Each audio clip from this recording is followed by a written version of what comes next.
But on timing, you're saying in a matter of weeks. Let me ask you Yes, this, Mr. Axelrod. Last week, when casualties in Afghanistan hit a new high, President Obama went to Dover Air Force Base to take part in a ceremony honoring the return of some of those who had been killed there. Well, this morning on Fox News, Rush Limbaugh had this to say about that. It was a photo op. It was a photo op precisely because he's having big-time trouble on this whole Afghanistan dithering situation. He found one family that would allow photos to be taken. None of the others did. And, of course, when you have a sycophantic media following you around, able to promote and amplify whatever you want, then he can create the impression that he has all this great concern. So what's your reaction to that? My reaction is that I think that the President of the United States went to Dover to represent the American people and pay his respect to the families who had made so much of a sacrifice, to those brave service people who made the ultimate sacrifice. It was the appropriate thing to do, and I think most Americans appreciate that.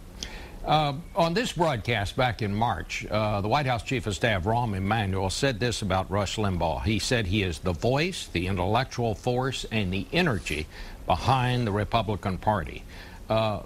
Do you believe that what he said today, and we'll have some more quotes from him here, represents what the Republican Party believes? I don't know.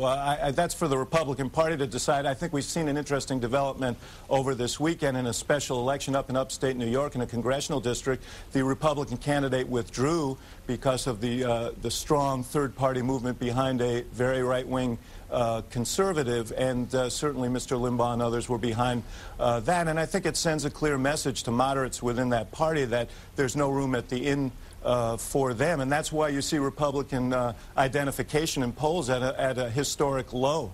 So that may be where the energy is in the Republican Party, but it's certainly not a view on which you can build a majority party. Well, one of the things he said today was that the president is narcissistic, immature, inexperienced, and in over his head. Reaction? Yeah. Well, I think it's a surreal day when you're getting lectures on humility from Rush Limbaugh, and I'm not going to respond to that. The fact is that he is an entertainer. The president has to run the country. He's the commander-in-chief. He has huge responsibilities. I think he does them thoughtfully. He does them well.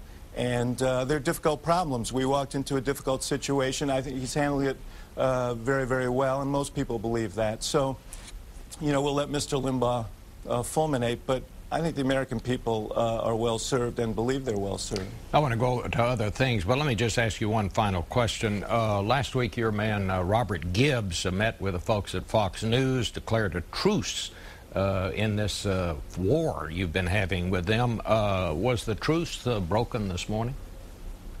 Look, I'm not... first of all, let me dispel something. We're not at war with anyone. We're at war only with people who represent mistruths as truth. And that's true of any network, whether it's Fox, CBS, or any other network. When errors of fact are stated or when opinion is offered as fact, we will challenge that. So, you know, and that is...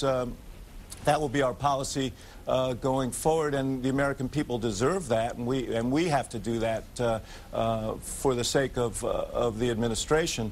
But we're not at war with anyone, and certainly Rush. There's no surprise that Rush Limbaugh espouses the views that he espouses. He does it every day on radio. He's marketing the outrageous, and he does very well with it. But as I said, he's an entertainer. We've got bigger responsibilities, and we're going to discharge those responsibilities.